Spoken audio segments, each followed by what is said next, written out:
एस्ट्रोसेज वार्ता astrosage.com के प्रमाणित और प्रीमियम एस्ट्रोलॉजर से करें कभी भी सीधे फोन पर बात।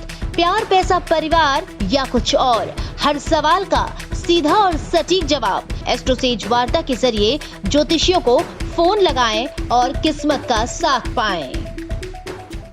जय माता दी।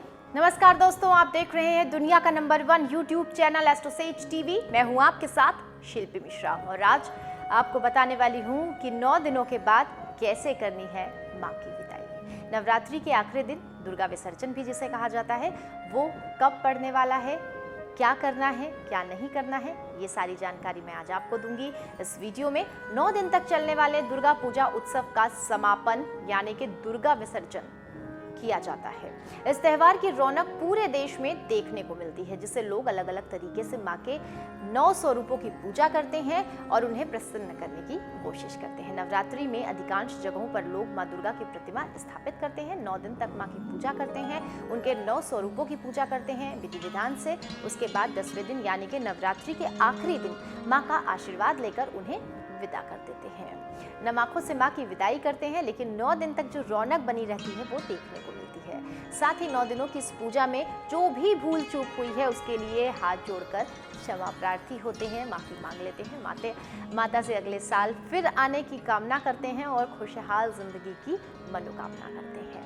दुर्गा विसर्जन के बाद विजयदशमी यानी कि ही दशहरे का त्यौहार मनाया जाता है। दशहरे का त्यौहार जो मनाया जाता है उसके पीछे की मान्यता क्या है, सबसे पहले आपको ये जानना बेहद जरूरी है। इस दिन भगवान श्री राम ने राक्षस राजा रावण का वध किया था। वहीं देवी दुर्गा ने भी इसी दिन असुर महिषासुर का वध किया था। दशहरे के दिन शमी पूजा, अपराजिता पूजा और सीमा अवलंघन जैसी कुछ परंपराएं निभाई जाती हैं। हिंदू धार्मिक मान्यताओं के अनुसार ये सारी परंपरा अपहर काल में यानी कि दिन में मनाई जानी चाहिए। दुर्गा विसर्जन का शुभ मुहूर्त क्या है और खास बातें क्या है, ये भी आपको बताते हैं। तो दुर्गा विसर्जन के लिए जो शुभ मुहूर्त है वो क्या है, आपकी स्क्रीन पर भी है, एक बार नजर डालिए। दुर्गा विसर्जन का वक्त 26 अक्टूबर सुबह 6:29 12 सेकेंड से शुरू है और 8:43 28 तक है।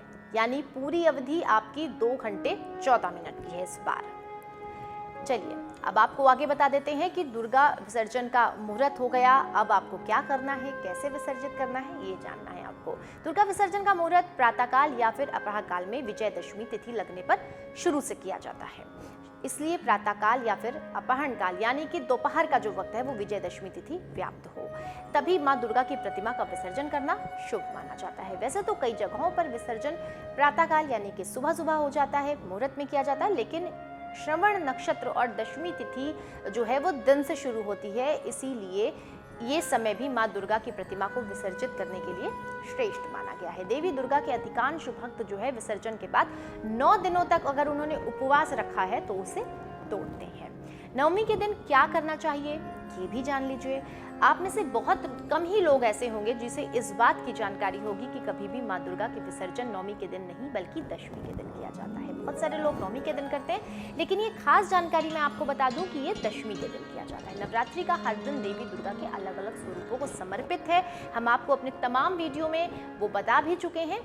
9वां दिन जो है वो मां दुर्गा के लिए आखिरी स्वरूप देवी सिद्धिदात्री के रूप की जो आपको पूजा करनी होती है, लेकिन कुछ लोग इस दिन पर भी मां दुर्गा की प्रतिमा का विसर्जन कर देते हैं। ऐसे में आपको नवरात्रि के दौरान की जाने वाली पूजा अधूरी रह जाती है, ऐसा माना जाता है, क्योंकि माता सिद्धिदात्री जब आपको आशीर्वाद देंगी उसके बाद ही आपको विसर्जन करना है, तभी आपको जो है पूरा आशीर्वाद मिलने वाला है और आपकी पूजा पूरी होगी। शास्त्रों के अनुसार नवरात्रि के 10वें दिन यानी कि दशहरा के दिन मां दुर्गा का विसर्जन किया जाता है। विधि क्या है ये जान लीजिए। दशमी के दिन सुबह उठ करके स्नान करना है, साफ वस्त्र आपको धारण कर लेने हैं। उसके बाद ऊपर आपको हमने मुहूर्त का वक्त बताया था, उस मुहूर्त काल में आपको बैठ करके पूजा करनी है। पुष्प और चावल के कुछ दाने हाथ में लेकर के संकल्प लेना है कि विसर्जन की विधि शुरू करने से पहले माँ का की आखिरी जो आरती है वो भी करनी है और सबसे पहले घट यानी कि कलश पर रखे नारियल को प्रसाद के रूप में स्वयं भी ग्रहण करना है और बाकियों को भी ग्रहण कराना है।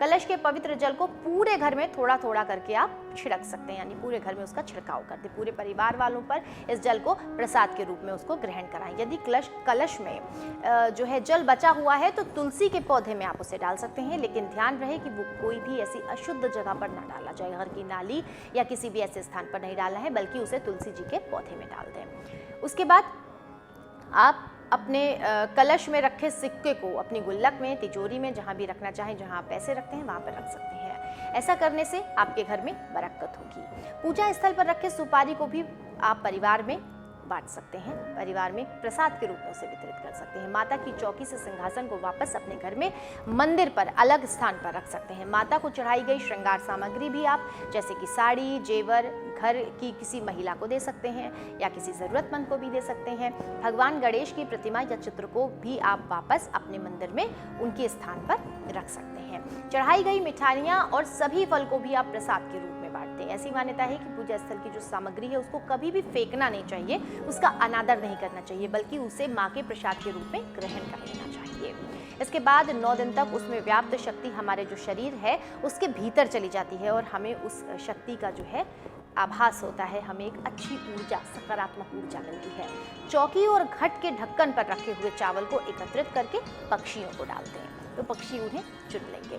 माँ दुर्गा की प्रतिमा या तस्वीर, कलश में बोए गए जौ और पूजा सामग्री सबको प्रणाम करें और पूजा के दौरान हुई भूल चूक की माफी मांग करके नदी या तालाब में विसर्जित कर दें। उसके बाद विसर्जन के बाद एक नारियल, दक्षिणा और चौकी के कपड़े को किसी ब्राह्मण को दान कर दें। ये बेहद उत्तम है। तो इस तरह से 9 दिन तक माँ की उपासना करने के बाद, उनके अलग अलग स्वरूपों की उपासना करने के बाद 10वें दिन यानी कि दशहरा के समय पर आपको किस तरह से या तो सुबह या फिर दोपहर के वक्त ये विसर्जन करना है, क्या मुहूर्त होगा, क्या विधि विधान होगा, ये सब हमने आपको बताया। ऐसा कर कर आप हाथ जोड़कर अपनी सभी भूल चूक के लिए माँ से माफ़ी मांग सकते हैं, क्षमा प्रार्थी हो सकते हैं। तो आपको हमारी ये जानकारी कैसी लगी ये आप हमें ज़रूर बताएं। साथ ही अगर आपको ये अच्छी लगी तो ऐसे तमाम जानकारियों के लिए आप हमारे इस वीडियो को तो लाइक और शेयर करें ही, साथ में हमारे YouTube चैनल को सब्सक्राइब करें अगर अभी तक आपने नहीं किया है। और हाँ, मैं फिर आपसे कहती हूँ कि बेल आइकन को ज़रूर प्रेस करें ताकि ऐसी तमाम जानकारियाँ जो हम आप तक पहुँचाना चाहते हैं वो आपको समय समय पर मिलती रहें। आप खुश रहें, स्वस्थ रहें, हंसते और मुस्कुराते रहें। मैं बस यही दुआ करती हूँ। जय माता दी।